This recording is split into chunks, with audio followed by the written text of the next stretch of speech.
मेरे प्यारे साथियों, आज मैं आप लोगों के सामने श्रीमद् भागवत महापुराण के सप्तम स्कंद का द्वादशोध्याय लेकर आई हूँ, अर्थात 12वां अध्याय लेकर आई हूँ। और उस अध्याय का नाम क्या है तो ब्रह्मचर्य और वानप्रस्थ आश्रमों के नियम। हमारे 4 आश्रम बताए गए हैं, ब्रह्मचर्य, दूसरा गृहस्थ, तीसरा वानप्रस्थ और चौथा संन्यास आश्रम। ये 4 आश्रम मानव जीवन के लिए विभिन्न पड़ावों में आता है और मानव जीवन के लिए अत्यंत उपयोगी है आत्म साक्षात्कार हेतु। तो सर्वप्रथम जो आश्रम है वो क्या है, वर्णाश्रम है, वो क्या है, ब्रह्मचर्य है। द्वितीय जो है वो गृहस्थ है, तृतीय जो है वो वानप्रस्थ है और चतुर्थ आश्रम, चतुर्थ वर्णाश्रम जो है वो संन्यास आश्रम है। तो आज हम लोग बहुत ही डिटेल में, बहुत ही विस्तार से, विस्तृत रूप से ब्रह्मचर्य आश्रम को और वानप्रस्थ आश्रम को देखने वाले हैं कि ब्रह्मचर्य जीवन में किन किन नियमों का ध्यान रखना चाहिए, किन किन धर्मों का पालन करना चाहिए, कैसा आचरण करना चाहिए। इन सभी बातों को हम लोग बिल्कुल सूक्ष्म तरीके से इस अध्याय के माध्यम से आज हम लोग जानेंगे। तो चलिए बने रहिए आप लोग वीडियो के अंत तक, क्योंकि आज मैं आप लोगों के सामने आपके जीवन के 4 वर्णाश्रमों के बारे में, उनमें से 2 मुख्य वर्णाश्रमों के बारे में मैं आप लोगों के सामने विस्तृत रूप से रखने जा रही हूँ। नारद जी कहते हैं, यहाँ पे जो संवाद हो रहा है वो नारद जी और धर्मराज के बीच में हो रहा है। और ये धर्मराज कौन है तो ये धर्मराज युधिष्ठिर हैं, राजा युधिष्ठिर। तो राजा युधिष्ठिर जो है वो भिन्न भिन्न प्रश्न कर रहे हैं और उनके प्रश्नों का उत्तर नारद जी दे रहे हैं।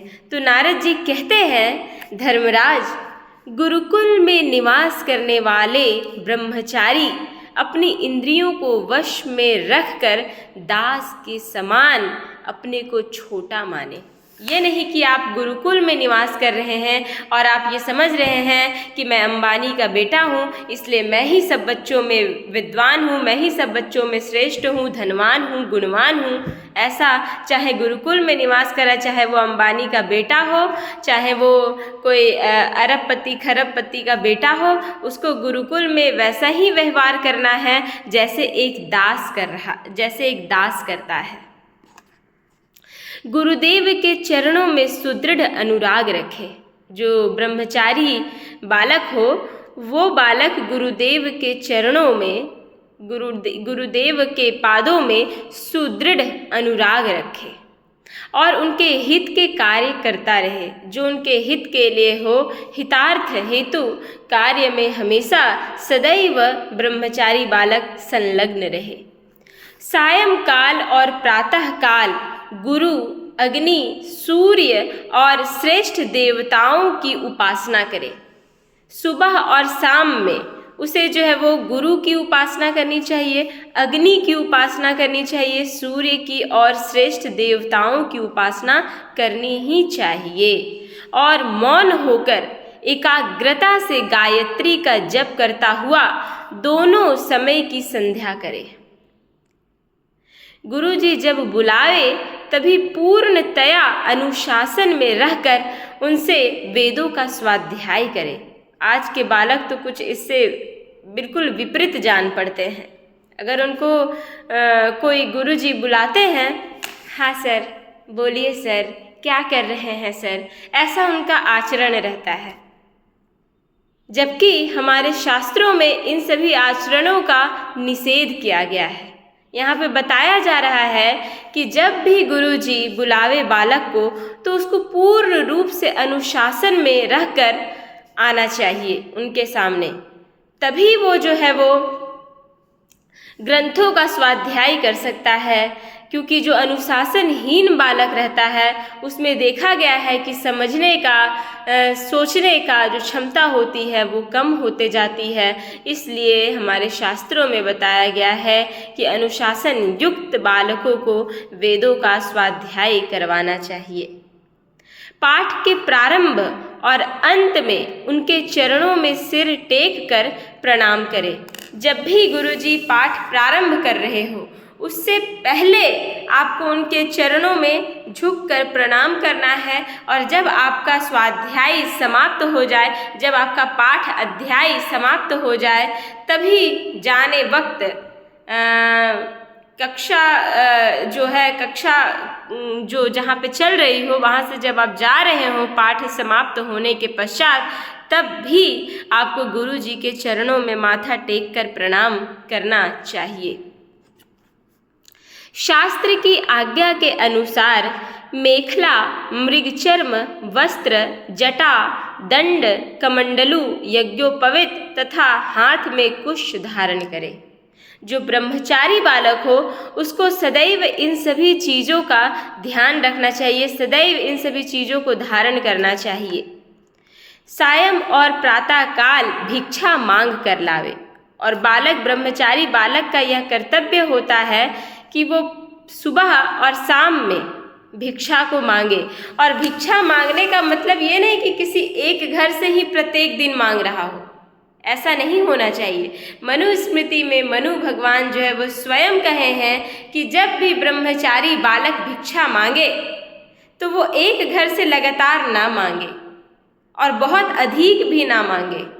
आज यहाँ मांगा है तो कल दूसरे घर में, परसों तीसरे घर में, इस प्रकार से मांगना है। और आवश्यकता से अधिक भी नहीं इकट्ठा करना है धन को, है ना। जितना धन से आज का दिनचर्या चल जाए, आज का भोजन चल जाए, उतना ही धन का संचय करना चाहिए, है ना।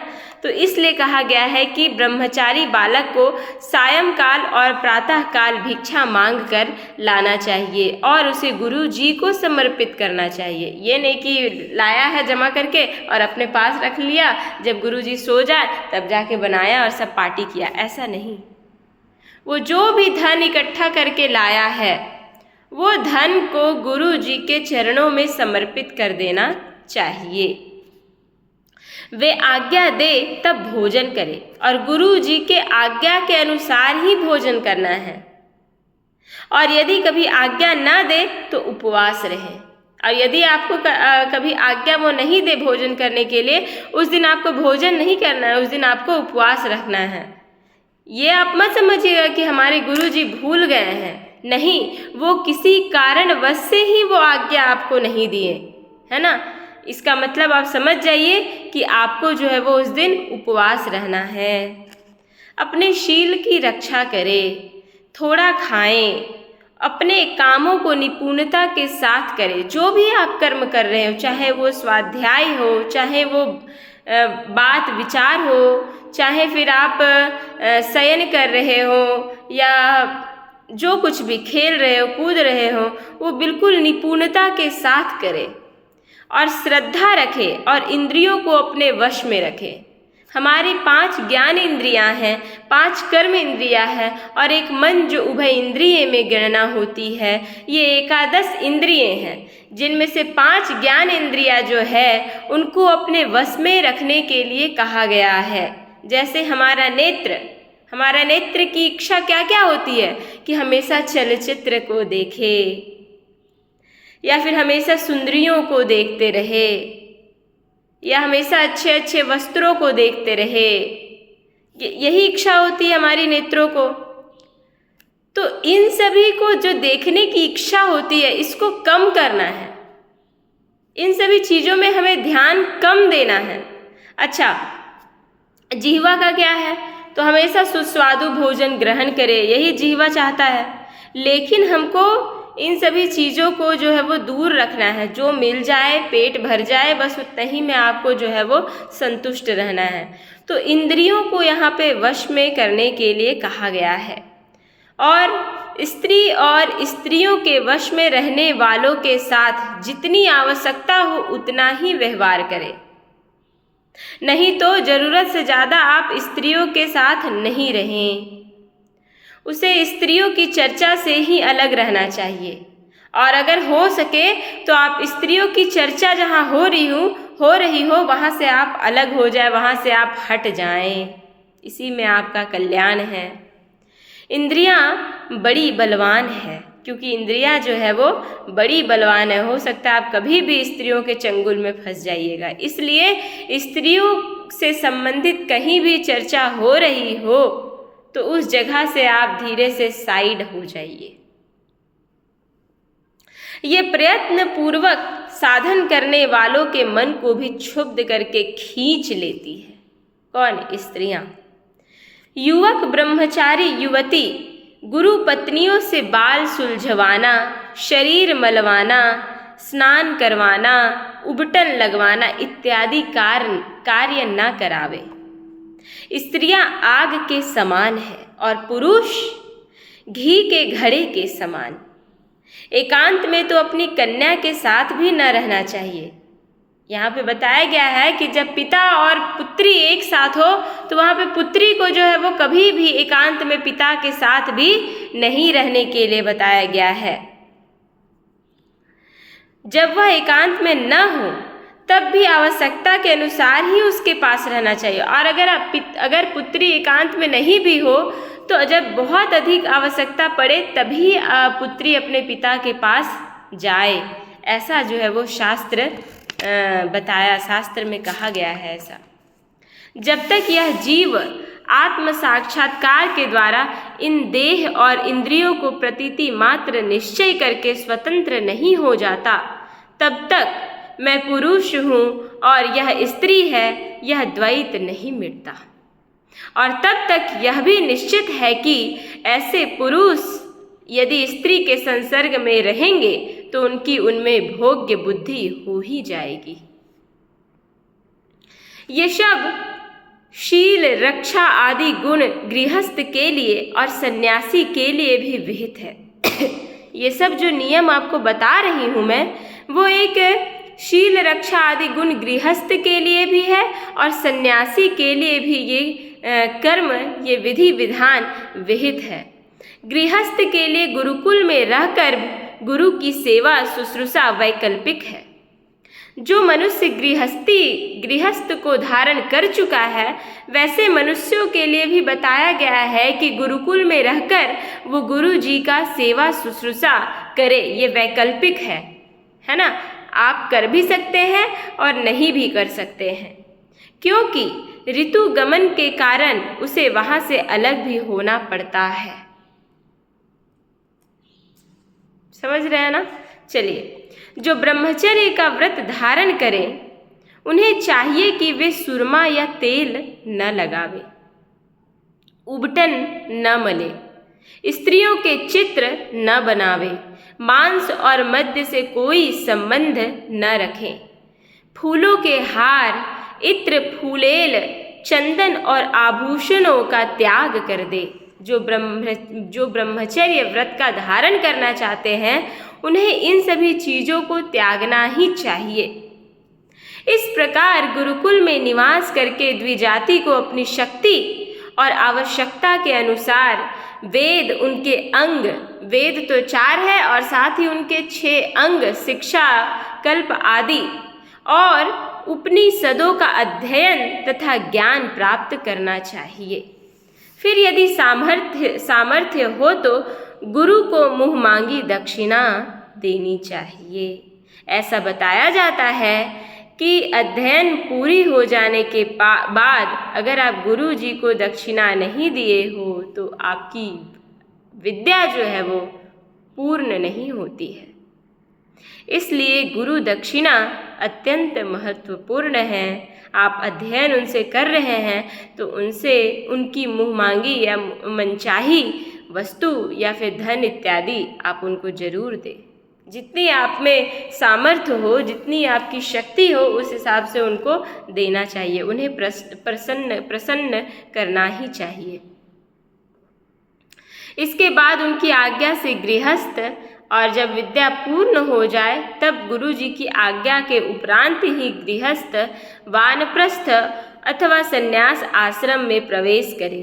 या आजीवन ब्रह्मचर्य का पालन करते हुए उसी आश्रम में रहें। अगर आपको गृहस्थ में नहीं जाने की इच्छा है, गृहस्थ आश्रम में प्रवेश करने की इच्छा नहीं है, तो आप जीवन पर्यंत ब्रह्मचर्य का पालन करते हुए उसी आश्रम में आप निवास भी कर सकते हैं। यद्यपि भगवान स्वरूपतः सर्वत्र एक रस स्थित है, अतएव उनका कहीं प्रवेश करना या निकलना नहीं हो सकता, क्योंकि वो हर जगह विराजमान है, कण कण में वो उनकी निवास है। फिर भी अग्नि, गुरु, आत्मा और समस्त प्राणियों में अपने आश्रित जीवों के साथ वे विशेष रूप से विराजमान हैं। किन किन जगहों पर विशेष रूप से वो विराजमान है? तो अग्नि, गुरु, आत्मा और समस्त प्राणियों में वो जो है वो विराजमान है, इसलिए उन पर सदा दृष्टि जमी रहनी चाहिए। इस प्रकार आचरण करने वाला ब्रह्मचारी, वानप्रस्थ, सन्यासी अथवा गृहस्थ विज्ञान संपन्न होकर परब्रह्म तत्व का अनुभव प्राप्त कर लेता है। अब मैं ऋषियों के मतानुसार वानप्रस्थ आश्रम के नियम बतलाता हूँ। ये कौन कह रहे हैं? नारद जी कह रहे हैं। किससे कह रहे हैं? तो राजा युधिष्ठिर से कह रहे हैं, धर्मराज युधिष्ठिर से कह रहे हैं कि अब मैं तुम्हें वानप्रस्थ आश्रम के बारे में, वानप्रस्थ आश्रम के नियमों के बारे में चर्चा करने जा रहा हूँ, जो ऋषियों के द्वारा उक्त है। वो बात मैं तुम्हारे सामने रखने जा रहा हूँ। इनका आचरण करने से वानप्रस्थ आश्रमी को अनायास ही ऋषियों के लोक, महर लोक की प्राप्ति हो जाती है। जो मनुष्य वानप्रस्थ आश्रम को अपनाता है, उनके धर्मों का पालन करता है, उनके नियमों को अपने जीवन में उतारता है, वैसे आश्रमी तुरंत ही, अनायास ही ऋषियों के लोक, महर लोक को प्राप्त कर जाता है। वानप्रस्थ आश्रमी को जोती हुई भूमि में उत्पन्न होने वाले चावल, गेहूं, अन्न आदि नहीं खाने चाहिए। जो उपजी हुई होती है, जो जोती हुई भूमि में जो अन्न उपजता है, उसको वानप्रस्थी लोगों को नहीं ग्रहण करना चाहिए, नहीं खाना चाहिए। बिना जोते पैदा हुआ अन्न भी यदि असमय में पका हुआ हो, असमय ही वो पक गया हो, बिना जोते हुए हो, लेकिन वो असमय ही, उसका समय नहीं आया, फिर भी वो पक गया हो, तो उसे भी नहीं खाना चाहिए। आग से पकाया हुआ या कच्चा अन्न भी ना खाएं। केवल सूर्य के ताप से पके हुए कंद, मूल, फल आदि का ही सेवन करें। जंगलों में अपने आप पैदा हुए धान्यों से नित्य और नैमित्तिक चरु और पुरोडास का हवन करें। जब नए नए अन्न, फूल, फल आदि मिलने लगे, तब पहले के इकट्ठे किए हुए अन्न का परित्याग कर दे। जो पहले से आपके द्वारा कुछ इकट्ठा किया गया हो, धन, चावल इत्यादि कुछ भी इकट्ठा किया हो, और आपके सामने कुछ नया पदार्थ आपको मिल गया हो, तो पूर्व वाले पदार्थ को आप परित्याग कर दे। उसके बाद ही आप जो है वो फल फूल, जो नए अन्न, फल फूल है, उसको ग्रहण करें। अग्निहोत्र के अग्नि की रक्षा के लिए ही घर, पर्णकुटी अथवा पहाड़ की गुफा का आश्रय ले। जो वानप्रस्थी लोग होते हैं, उनको तभी पहाड़, गुफा या फिर घर, गृहस्थी, पर्णकुटी का आश्रय लेना चाहिए जब अग्नि की रक्षा करने के लिए, अग्निहोत्र की अग्नि की रक्षा करना हो तब। स्वयं शीत, वायु, अग्नि, वर्षा और घाम का सहन करें। ये नहीं कि बारिश हो रही है, हम पर्णकुटी में जाकर रहने लग जाएं, हम गुफा कंदरा में जाकर रहने लग जाएं, ऐसा नहीं। बारिश हो रही है तो आपको उसी जगह पे निवास करना है जैसे आप पूर्व में निवास कर रहे थे। समझ रहे हैं ना? सिर पर जटा धारण करें और केश, रोम, नख एवं दाढ़ी, मूछ ना कटवाएं तथा मैल को भी शरीर से अलग न करें। कमंडलू, मृग चर्म, दंड, वल्कल वस्त्र और अग्निहोत्र की सामग्रियों को अपने पास रखें। विचारवान पुरुष को चाहिए कि बाहर 12, 8, 4, 2 या 1 वर्ष तक वानप्रस्थ आश्रम के नियमों का पालन करें।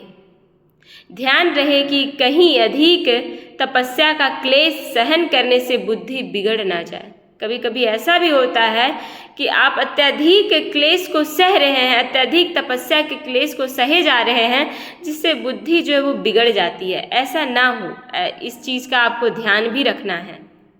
वानप्रस्थी पुरुष जब रोग अथवा बुढ़ापे के कारण अपने कर्म पूरे न कर सके और वेदांत विचार करने की भी सामर्थ्य न रहे, तब उसे अनशन आदि व्रत करने चाहिए।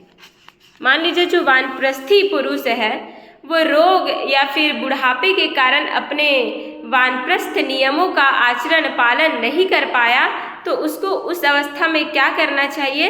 तो उसको जो है वो उस अवस्था में अनशन आदि का व्रत धारण कर लेना चाहिए। अनशन के पूर्व ही वह अपने आहवनीय आदि अग्नियों की अपनी आत्मा में लीन कर ले, और अनशन करने से पहले जो अग्निहोत्र कर रहा हो, उस अग्निहोत्र में जो आहवनीय आदि अग्नि है उसको अपने आत्मा में पहले लीन कर ले, तभी वो अनशन करे। मैंपन और मेरेपन का त्याग करके शरीर को उसके कारणभूत तत्वों में यथा योग्य भली भांति लीन करे। जितेंद्रिय पुरुष अपने शरीर के छिद्राकाशों को आकाश में, प्राणों को वायु में, जो जितेंद्रिय पुरुष हो, जब वो अनशन करने के लिए जा रहा हो, तब वैसे पुरुष को अपने शरीर के छिद्राकाशों को आकाश में लीन करे, प्राणों को वायु में वापस से लीन करे, गर्मी को अग्नि में लीन करे, रक्त, कफ, पीप आदि जलीय तत्वों को जल में और हड्डी आदि ठोस वस्तुओं को पृथ्वी में लीन कर दे। जो चीज जहाँ से उत्पन्न हुई है उसको पुनः वापस उसी में लीन कर देना है। इसी प्रकार वाणी और उसके कर्म भाषण को उसके अधिष्ठात्री देवता अग्नि में, हाथ और उसके द्वारा होने वाले कला कौशल को इंद्र में, चरण और उसकी गति को काल स्वरूप विष्णु में, रति और उपस्थ को प्रजापति में, एवं पायु और मलोत्सर्ग को उनके आश्रय के अनुसार मृत्यु में लीन करे।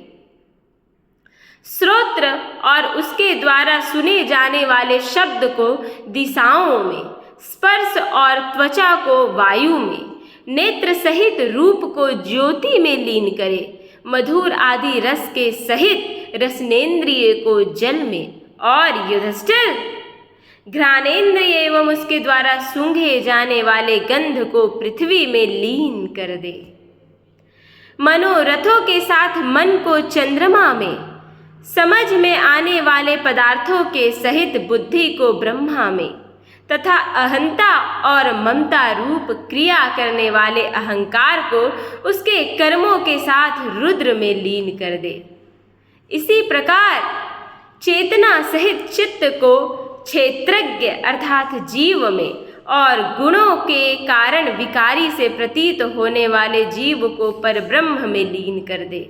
साथ ही पृथ्वी का जल में, जल का अग्नि में, अग्नि का वायु में, वायु का आकाश में, आकाश का अहंकार में, अहंकार का महत्तत्व में, महत्तत्व का अव्यक्त में, और अव्यक्त का अविनाशी परमात्मा में लय कर दे। जिस प्रकार से, जिस तरह से, जिस जगह से उत्पन्न हुआ है जो चीज़, उसको वापस से उसी जगह पे लय कर देना है, वापस से उसी जगह पे समा जाना है। इस प्रकार अविनाशी परमात्मा के रूप में अवशिष्ट जो चिद वस्तु है वह आत्मा है, वह मैं हूँ, यह जानकर अद्वितीय भाव में स्थित हो जाए। जैसे अपने आश्रय काष्ठ आदि के भस्म हो जाने पर अग्नि शांत होकर अपने स्वरूप में स्थित हो जाता है, वैसे ही वह भी उपरत हो जाए।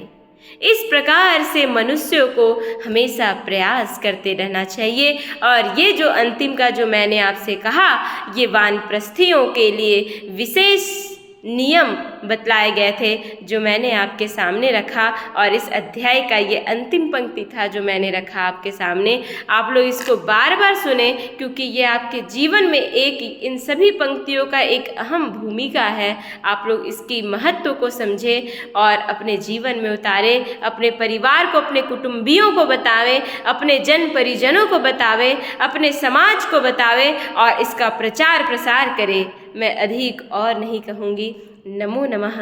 नमः संस्कृताय। ओम नमो भगवते वासुदेवाय नमः। ओम।